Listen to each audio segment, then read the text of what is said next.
Okay, everyone, thank you. As I mentioned earlier, we're going to cut these panels slightly shorter so we can wrap up at 4 o'clock. I'll be handing over just 5 minutes to 4 to Elaine and Rick to give the final benediction of Get Real. But in the meantime, we're going to have one more panel here. And this is called Getting Real About the Future of Real-World Data Research. So we're going to be talking about the practical application. As you can see, we've got quite a few folks here who sit on the regulatory and HTA side of things, as well as some folks from IMI and one industry representative. So I'm going to begin at the far end. We have Stefan Lang from ICWIG. Hello, Stefan. Seated next to him is Sarah Garner from NICE. Then we have Francesca Serrata from EMA. Hello. And we're very pleased to be joined by Nathalie Segonier from IMI. Hello, Natalie. And last but not least, certainly Chris Chin, who was one of the heads of the project when he started this at GSK 3 years ago. Wasn't it? Four years ago, my word. 10. And the rest, all the paperwork. So what we'd like to do now is really discuss from everyone here on stage, from their perspective, how real-world evidence is going to be applied or is moving to be applied to their sectors and stakeholders. So Stefan, for you at ICWIG, how do you see real-world evidence increasingly be applied to the decision-making at ICWIG? How do you see it being incorporated into your processes? Okay. Or not. The how implies that there's a whether. At the moment, we don't use such data. Nearly. If we assess the added benefit of drugs, we are talking about drugs, normally we don't look at such data. For other questions, of course, if we are looking for the epidemiology or costs we talked about, or Rob talked about that this is an application for observational data to get an idea of the prevalence or incidence or something like this, of course, but for the benefit assessment, not. I hope I'm allowed to say some principal words, because the floor is yours, Stefan. You can say whatever you like. Probably I'm not so constructive, because I don't think that the assumptions are right, that we don't have a debate about the usefulness of such data, and that we need a paradigm shift. I don't think so, because I think we have a very successful way of developing drugs. You talked about the examples: melanoma, lung carcinoma, very impressive improvement of really relevant outcomes. And especially in Germany, we don't have the problem that there's a lag between the market entry and the access to patients, because in Germany the patients have that the first day of market entry the access to the drugs. So we see not the problems within the current process of drug development and approval, and so we don't see the need for a change. And the second is that we don't see the need for a change. We don't have this problem with this efficacy effectiveness shift, and like Rob, I don't like this word real world evidence, because what's the other side of the medal? Is the world of clinical trials a zombie world, or what is it? Is it unreal world? I think the difference may be that we have in clinical trials a world with an excellent clinical care, and I don't think that we should leave such standards. And this may be the difference between the clinical trial world and the so-called real world, or the clinical everyday clinical practice, that we don't have such a high standard in everyday clinical practice. But I'm not sure that we should reflect this lower standard in decisions about the value of drugs. So, we at ICWIG were a little bit skeptical about this approaches. Nevertheless, and I should have this said as the first point, I congratulate also the organizers of this workshop and of this project, because it's very impressive, the output, and I think that the value is that we can more in deep reflect the pros and cons of such data. And the last point, I think it's very important to know what we are talking about, because if we are talking about real-world evidence, some people think it's only observational data, but I have learned today, no, of course, it's also pragmatic trial data. And if we are talking about the observational data, we have to look what is the evidence base. So we have routine data, so health records or something like this. We have registry data, and we have real epidemiological data. And they have different goals, these data sources. And I also think it's maybe not a good idea to lump together all these data from different sources with different goals for one single question. Sarah, from the perspective of NICE, how are you folks implementing real-world evidence and real-world data into your data flow and decision-making? So again, from NICE's perspective, we've always been open-minded about it, and it just depends on what the data that's submitted is being used for. Yeah, perhaps we should have separated you two. No, I'm not sure we're that far away from each other, because my view, so going back to your question, NICE's view is always very open, but recognises the biases in the data, and it's up to the companies to make the case about why this data is relevant. So my personal position is I'm a scientist, so I want to explore what this data might be used for. I don't see it as an either or, and I certainly don't see real-world data replacing RCTs. Certainly there is a role for RCTs. And my question has always been, when do we have that RCT role? And I think this is why I feel we're not so far away. So my view on this, and as many people know, I've been very active in the adaptive licensing discussion as well, that for some drugs, particularly where there's high unmet need, there's high morbidity early on, or mortality, it's not possible to do an RCT upfront. Particularly if you've got a number of compounds coming through, it's a very active research area, there is no comparator. So what we need to do is progress in a stepwise way, understand a little bit more about the drugs, and when things settle and we've got a scientific question that needs answering, for example, what are the effects being caused by this drug, or how does it stack up against the comparator, then we put the investment in the RCT. So I think it's just the differences about when it's needed. And in many countries, the market entry is very different. So you've got the issue, it's an all or nothing. Whereas in other countries, we've got the ability to say, okay, this looks potentially good, let's wait and see. So when would be the appropriate point to run that RCT? So I don't think we're that far away, and I certainly think at some point RCTs are absolutely essential for things. It's just a case of when, and that's very condition specific. But sorry, probably the only difference is that we may have a different vision of what is unmet medical need. Yeah. But that's a different discussion, isn't it? Yeah. Okay. Sorry.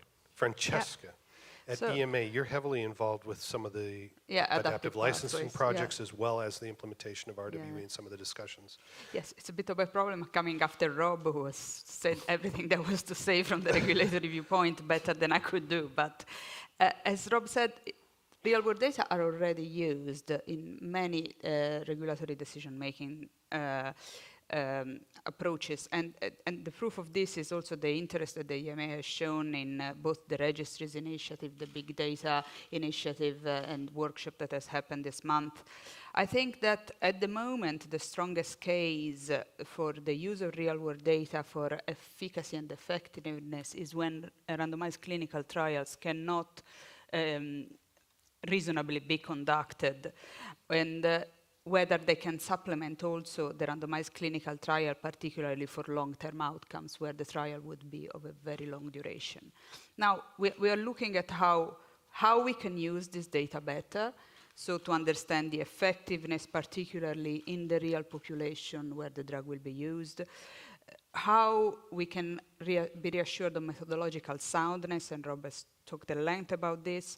There has been discussion at the Commission level also how to use all data sources. For example, compassionate use in certain settings could be used better because potentially is an overlooked source of data. And on top of learning of how we can use the data better, we also are looking of how we can learn more. So, for example, Adaptive Pathways has been this learning exercise. We have invited companies to come and talk to us when you cannot conduct a trial, or when you come with a data package where you are unsure whether the HTAs could take a decision, say if they have all the elements for their decision making, how can we help you, and can we discuss this? And the second part of the learning exercise is something that Rob has touched upon again, is that the informal interaction of these discussions has been very important, and sometimes companies have been quite rigid. It was not a commitment to one development pathway over another. It was a genuine attempt to try to explore which possibilities were out there and which one the company should invest on in designing protocols and coming with a full advice proposal. Yeah. Thank you. Now, Natalie, IMI is putting a lot of resource, obviously, with Get Real, several of the projects coming down now, Big Data for Better Outcomes, another data project looking at partially real-world evidence. How do you see IMI's role progressing as a facilitator for the use of RWE and RWD? Well, so first of all, maybe I can start already when in 2012 we put this topic on. Some of you were there in developing the topic. I think we weren't that confident that we will achieve something, because we had already some project looking in a certain sense or related to real-world data from EHR for CR, from AMIF. But here, we really knew that we needed to have all the stakeholders around the table to share their insight and perspective and decision-making processes. And that for that, you need really to have the trust within the group. And working under the auspice of IMI, I think the consortium have been really successful in building this platform for interacting and for really being open on all the difficulty around all the use of real-world data.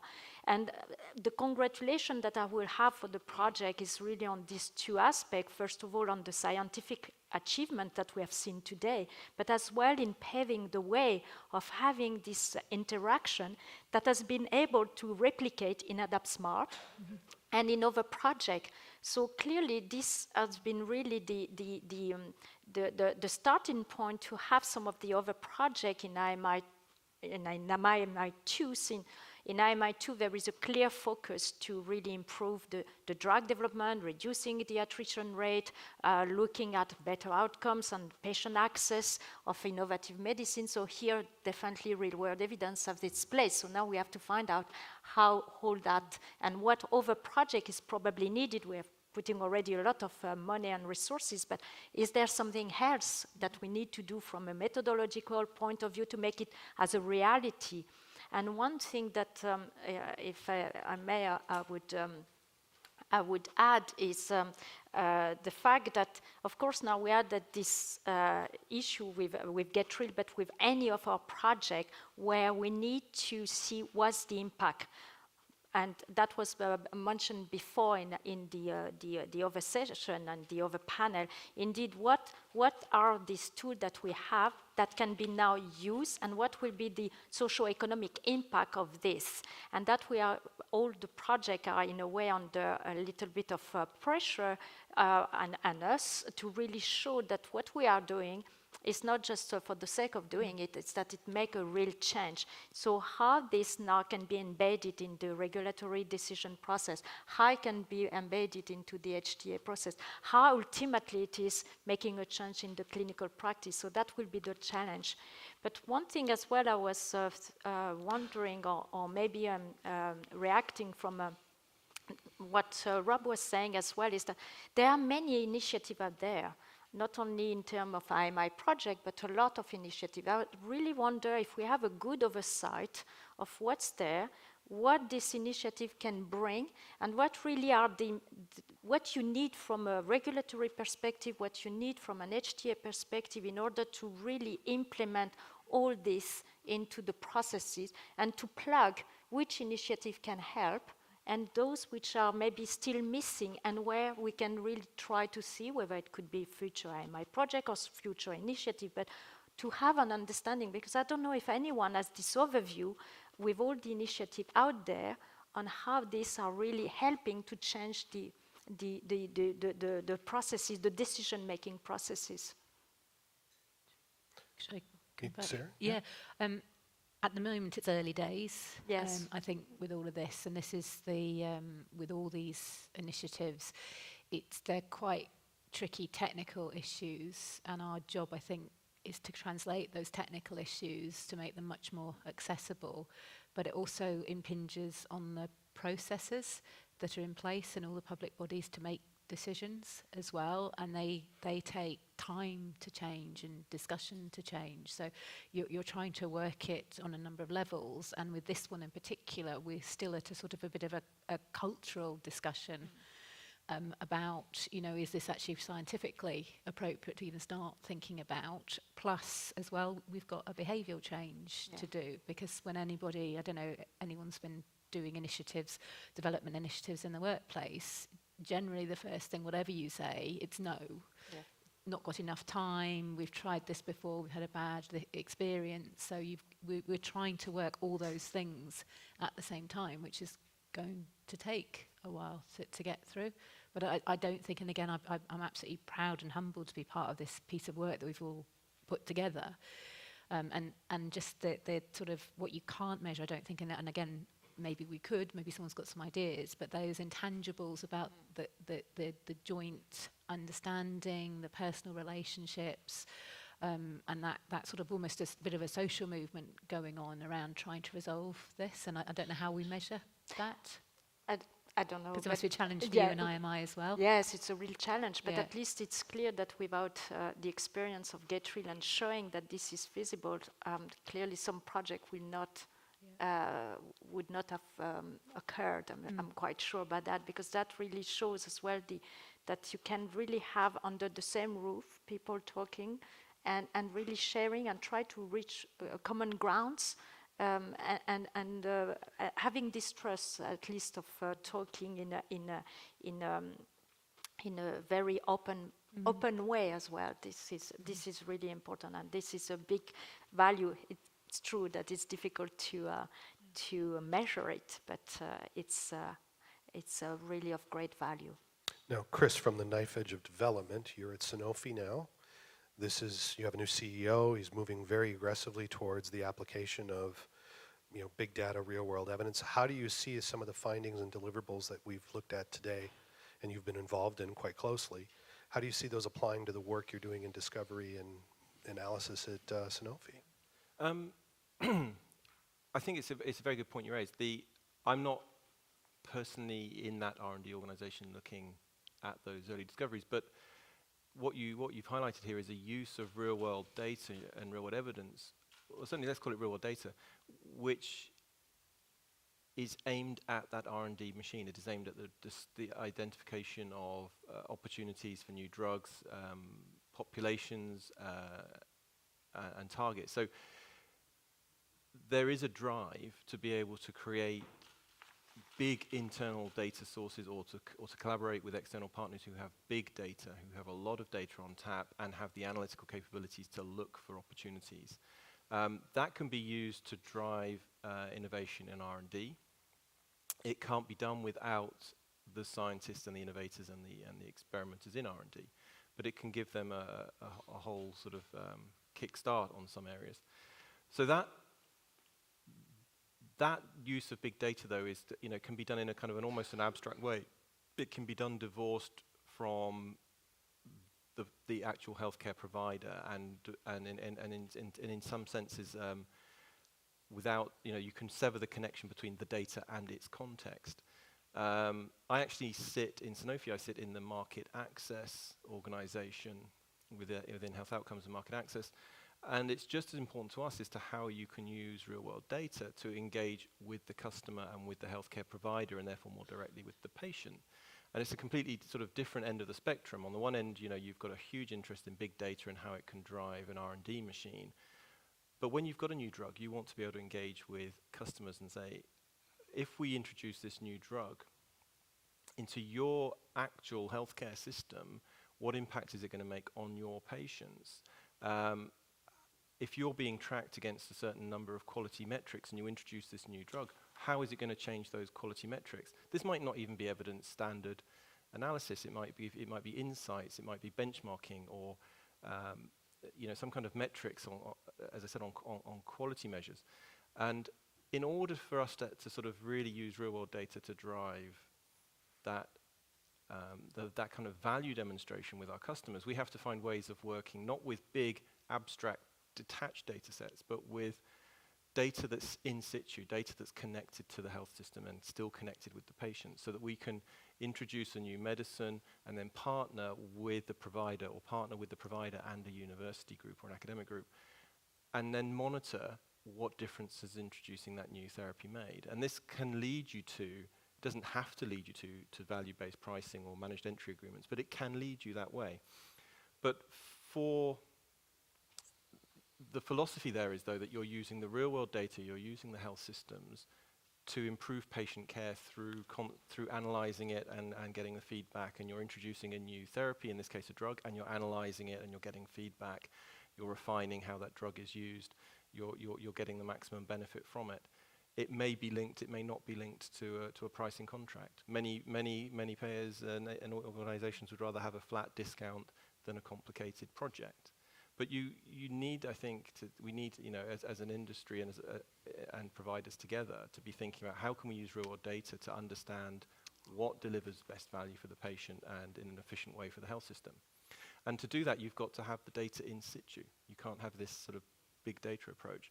So it's wrong to think that there's probably one big data, one real-world data strategy that will work for, and do everything that a company needs it to be done. I think we have to have a strategy that says, how can we get really efficient use of big data with big analytics to get insights into disease, and to generate perhaps real-world evidence on launch drugs. But we also need data that's in situ and partnerships with the providers to work with data in a completely different way and change how we introduce medicines.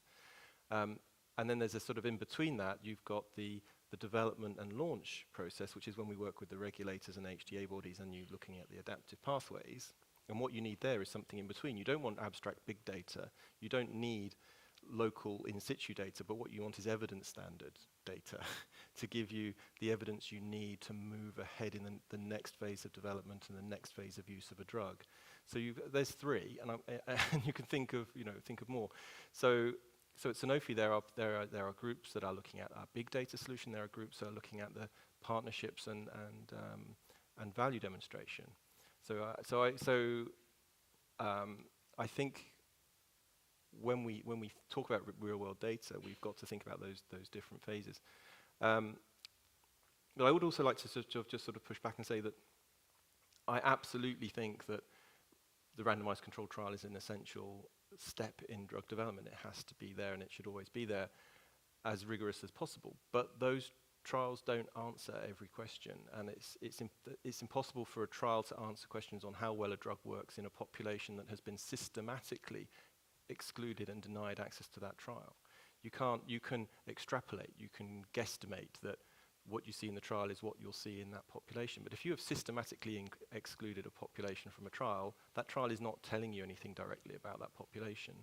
If you've not measured an outcome measure, you're only extrapolating from a trial, you're not measuring it from the trial. And if you are, looking at an effect size and trying to negotiate a price and value around an effect size, and you know that effect size has been achieved in perfect clinical conditions on a perfect patient set, you don't have the information you need to sort of say what's the effect size, the estimand on a population which behaves poorly, is different to the one tested, has different incentives, is not looked after, does not get ideal clinical care, does not get phone calls and follow-ups every week, does not get bloods every day. So the trials cannot answer all the questions that people have, and it might be that a particular HTA agency doesn't need to answer those questions, but the next decision maker and ultimately the prescriber is going to be left with those questions and left without answers. So we've got to think about the real-world data all the way through that decision-making chain, and not just stop and say it's not needed. It's needed for it's accepted by NICE if it's good quality. It's not accepted by ICWIC because they're not great, not relaxed. Happy to make a decision on the trial. You're just pushing that uncertainty to the next decision maker. So I think it is really important that we understand how to get reliable information from real-world data right through that chain. Yeah, Stefan. Okay, I would like to put a question. So let's make it very simple. We have a clinical trial with men, and then you want to know whether it works in women. So, and you see an effect in the clinical trial for men, say effect size, hazard ratio 0.5, and then you have observational data for women, effect size 1. What do you believe? Do you believe in the clinical trial, or do you believe in the observational data? What's better? Different questions. No, no. You said that so you have incomplete information. You have one experiment you've done in one population. You have a different experiment you've done in a second population, and you can't necessarily compare the two. No. If I was asking the question, does this drug treat a given effect size in women the same as it does in men when I use it the same way and I put the same controls, and if I put women in that trial, I don't know whether I'd expect 0.5 or 1. If I observed men in the real world, I don't know whether I'd get 0.5 or 1. What I would do is, like we said earlier this morning, before I even started the trial, I would go to the real world, or the actual clinical care data, and I would say, in this disease area, in drugs that are already on the market, do I see similar effect sizes in males and females? If I do, I'm not worried about the male-female mix in my trial. What I get, and I will extrapolate that there's an equal. I assume there won't be that gender's not an effect driver. I won't adjust for it in my trial. If I see in the real-world data before I've even started my trial something going on where the effect size is radically different in one group or another, I would make sure I had both groups in my trial and I stratified it appropriately, and then I would analyze it appropriately, and I would come to you saying, this effect size is 0.5 in men and 1 in women. You may want to reflect that in our access or in our... Sorry, but it was label. your suggestion, because you said, in clinical trials we have systematically excluded some kind of patients. So, and you only have information for these patients in So what was your suggestion? I put it a little bit in the extreme, because between males and females, but it's the same.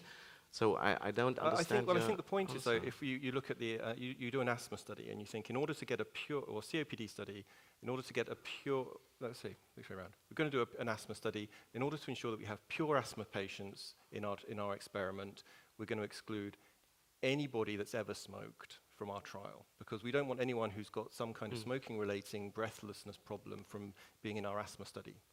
But when you go into the real world, patients who are diagnosed with asthma and who smoke are going to be treated, and they're going to be, and you're going to get differential diagnosis. The physician is going to say, I think this is asthma, or I think it's COPD, or I think it's something in between. I don't really care which. I'm going to pull this drug off the chain.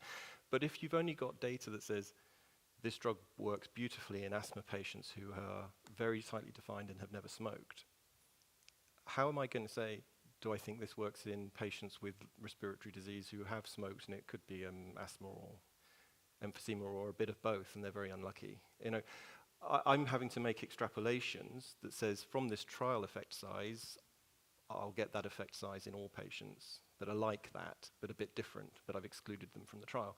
And what we're saying in Get Real was, you can put some of those patients back into your trial so that you can test that piece. And it's not necessarily now an observational study. It's now a trial that's got some element of pragmatism around the population, which allows your HTA body to say, I can safely extrapolate to the asthma patients who smoke, who might actually not have pure asthma. And I think it will still work in those patients, and I don't have to be so draconian about my access restrictions. I'd like to ask some questions to the audience, but I will say that if someone's running a clinical trial and they find that the outcomes measures in a non-controlled trial are getting twice the impact, they're going to be on the phone immediately saying, why the hell are we excluding them? Practically, put them in. Practically. Any questions from the audience, please? Anyone? Yes, please. Again, state your name even if we know you, and state where you're from, please. Thank you. Iris Götz from Eli Lilly and involved in Get Real for Work Package 3. I've got a question that kind of adds on what you just discussed. For me, to always differentiate between the normal classical clinical trial and the real-world evidence, be it observational or pragmatic, is like as if you have to go for one or the other. For me, the starting point of whatever study we do is the research question. And in my opinion, there are research questions that you cannot answer with a clinical trial. There are research questions you cannot answer with a real-world evidence trial, whatever it is, among these many we can choose. And I think we sometimes miss the point in the kind of comparing these two, because they very well are not comparable. I don't expect the same result from an RCT to a real-world evidence trial, even if it's a pragmatic trial, including randomization. And also, I wouldn't pick the same outcomes. For example, in real-world evidence trials or pragmatic trial particularly, there are specific questions we would like to know, and me as a former clinician, I would like to know that I simply can't get out of RCT. For example, about adherence. It may be very well that the patient is doing everything perfectly fine in the protocol set environment of a clinical trial. That is maybe high quality, but if I go outside in the clinical world, the patient stops taking the medication. And how can I assess this? And for me as a clinician, this is an important question, and this is also an important question to make it comparable to another treatment that may be easier to swallow or is only once daily. And for me, I think we have to step back and not have this kind of what is better, what is worse. It's a mosaic, and it answers different questions, and it is the question that is important and not just the answer.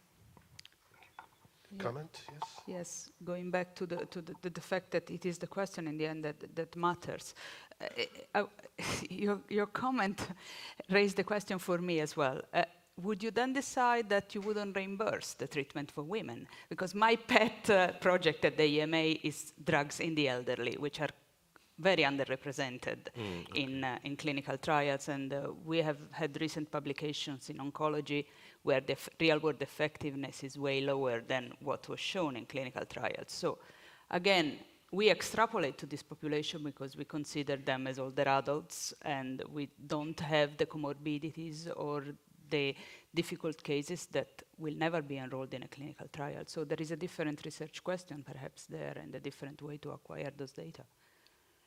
This was a question to me. Okay, if I have no good reason to say I cannot extrapolate, I would extrapolate from male to female, of course. But if I have doubts, strong doubts, then I have to make a trial in females. And I don't look at weaker data. But I totally agree. Of course, it's a question. It's a matter of the research question. Of course, I totally agree. And we have the research questions which we can only answer with, again, observational data. For example, we want to know something about the prevalence or incidence of a disease, and we may answer a different research question, the pragmatic question you had. I'm really happy with such designs. I would like to say, but one point I would like to address still. If we are talking about big data, this is not another hot topic. Hot topics are big data, personalized medicine, adaptive pathways, Get Real. It's always the same discussion. And we end with this big data. But I think we should be careful that big is not equal to good. And if these big data are wrong, then we don't get a right answer. And we know that big data are often wrong. We know it from routine data because they are notoriously false. The data which are used for the reimbursement for doctors or hospitals are always false because they are upcoded or downcoded, and you cannot use it for anything. So I would a little bit be. I'm getting nervous if I'm hearing big data is a solution for everything. I don't think so. But the idea, sorry, last point, the idea that, this is what I heard in the first panel, or no, in the talks in the morning, that we need to look for efficacy drivers, or we say effect modifiers or interactions. I think this is a very important point, and maybe there may be a place for real-world data that we get some ideas about effect modifiers. I agree, and I think this is a very good way. And there we have to need to develop better methods for detect more efficiently interactions, and there I totally agree. There was a question in the audience. We got one in the back, and then we'll come to you, sir. Okay. Hi, my name is Bengt Anel. I work for Parexel. We're a I'm sorry, can you say that again? We're having a hard time hearing you. Can you work hold the microphone a little closer? Yeah, okay. I work for Parexel. It's a clinical research organization, but I work in the health economics department, where we routinely use data from clinical practice to populate our health economic models. But we rarely do so for the efficacy data, because the efficacy data is still the gold standard, is to use the randomized controlled trial data. But we see a problem coming up on the horizon, and that is all the products which are being approved through accelerated approval processes, or expedited approval, or etc. So to continue on this discussion, I'm keen to hear from IQWiG, but also from the others in the panel, how should the industry and you as assessors deal with the fact that new compounds, primarily within oncology, are granted access to patients in Europe based on single-arm studies or non-comparative data, and it's just not possible to do a proper randomized controlled trial with a large sample of patients, and that would be reliable, and where you can say that this is representative of the patient population which is going to be treated. So I'd like to hear how are you going to deal with this as a decision-making body, and what should we do? SingleArm Trials, who wants to take a crack at that? I can. No? So I think it's around managing uncertainty, and Rob alluded to it when he was giving his having the discussion earlier. For me, it's if we see either the regulation or the HTA or the payer decision as binary, we've got problems, because someone always has to have the proof. And, if it's sort of the regulators that, how certain do they have to be about the safety for this and the benefits is basically what the question is. If they're more confident that the data is being collected downstream, they'll be better able to say, well, okay, we're not sure, but it's got a lot of benefits, so let's let this through, let's collect the information, and let's feed it back. So if you've got that certainty in the downstream monitoring, coupled with an ability to be, when are we making this decision? How are we making this decision? You've got quite powerful tools for managing exactly that circumstance. The problem we've got is we don't actually have that in all the healthcare systems. And there's also, I talk about the need for a change in social contract as well, that we've got to understand, and we've got to be prepared to admit that actually we don't know a lot about these medicines when the first time they go on the market. I'm a pharmacist. Forever, when I was working in clinical role, seeing people coming in with problems that weren't appearing on the data sheets, or this or that or the other. And we need to just accept that there's no such thing as a safe medicine, and we just need to take that much more flexible approach and be able to withdraw it if it's either not showing the benefits that was advocated or risks come up. And we've got to have that flexibility in the systems, and we don't at the moment. Rob wanted to jump in. Yeah. Go ahead. It's I heard a statistic the other day that we as the EMA have licensed 20% of oncology medicines in the last few years based on single-arm trials. 20%.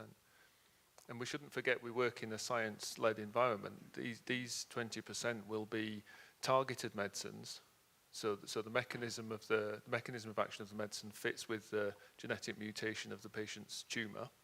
You'll have very strong in vitro or preclinical work. You'll be working in a last line population usually, where all of the treatments have been tried and failed. You don't see tumour shrinkage without effective treatment. You certainly don't see durable tumour shrinkage without effective treatment. And so when we as a regulatory system see 30% response, 40%, 50% response, durable responses for 6 months, that has to equate to efficacy. I don't like it when people talk about you don't need an RCT for parachutes. But actually this is getting close. This is getting close. Strimvelisd we licensed as a gene therapy in ARDA SCID. Children die before they're 18 months old. Now children live beyond 18 months old. It's not rocket science, it's a single-arm trial.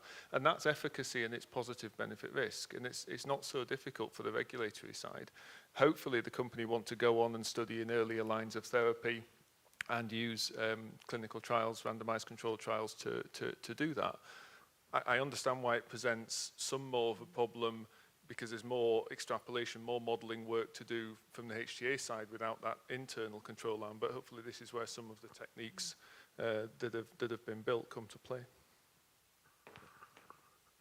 I'm sure we'd like to go on for another hour, but I promised one more question, then I do have to pass to Rick. We have one more question down here, please. Again, if you could state your name and your organization. Thank you. My name is Raymond Hutubesi. I'm with the World Health Organization in Geneva. So I have a question here. I have actually two observations from the discussions today. It's actually, so real world, it's also relative. My observation is that it's really real world here in the Western societies where you have well-functioning health systems. The world where we often operate is in less functioning health system, or already stressed health system. So I have to congratulate this initiative also with coming up with these tools and ideas to get from efficacy to effectiveness data. So I would like to give it back to the panel. You have been discussing these issues from effectiveness, efficacy to effectiveness with regard to populations, to use of care, but not so much on health systems. And I think it's really, I think for the future, for real world data, I think it's important also to look in those other areas of the world where some of the trials are unethical to do, or you have to do it under these already stressed health systems. Give you an example on the Ebola trial. It was not possible to do a clinical trial. We had to do a ring vaccination, for example. So there are many issues. So what I would like to have the views of panels on real world under already stressed health systems. Real world and other parts of the real world, I guess. Yeah, I think it's an excellent point. It's absolutely true that actual clinical conditions and medical practice in one country is going to be can be radically different to another continent. So if you have I was working at Lilly. I was working on the drug Forsteo, which required a cold chain delivery and a daily injection. And I can be certain that if I was to go to sub-Saharan Africa and I had a drug which needed a cold chain delivery and a daily dose, it's not going to be taken that way, not going to be taken the same way. Even in UK, France, we were contracting with nurse teams to support patients to make sure that they had the drug delivery and they had sharps disposal and they had counselling. Unless you can put that kind of delivery in place in Africa, that drug is simply going to fail because by the time it gets to the patients, it's going to have broken its cold chain, and they're never going to take it every day. And then if you haven't got universal healthcare, you're going to have problems on eking out something that you're meant to take every day, and you maybe take it every other day, or you take it once a week, and you still hope that it's doing some good. So you're going to have radically different drug delivery, radically different patient behavior, physician behavior, support services, and you have to take that into account. All of those are drivers of effectiveness. When we talked about this morning, the likelihood that you'll break down a cold chain delivery, the likelihood that you will skip doses and patient behaviors are things that will affect the efficacy to effectiveness of that drug. And to the point where it means that drug is simply not a viable treatment in your country is one extreme. If I was to wanted to develop a similar drug for sub-Saharan Africa, I would start with those elements and say I would give my discovery teams the challenge, give me a drug that has this potency and this efficacy, but doesn't need cold chain delivery and can be taken once a week, because that's likely to be when it's taken, when the patients walk to the hospital and walked home again, and develop me that drug. That drug I can sell through the WHO or through whatever mechanism I can have that drug reach those patients and do good for those patients. So I think it's an absolutely key point. Those are extremes when you take it to another continent, but those are the drivers of effectiveness that we need to take into account in drug development. I'd love to continue, but we're at the end of our time. I'd like to thank the panel very much for your contribution and your questions.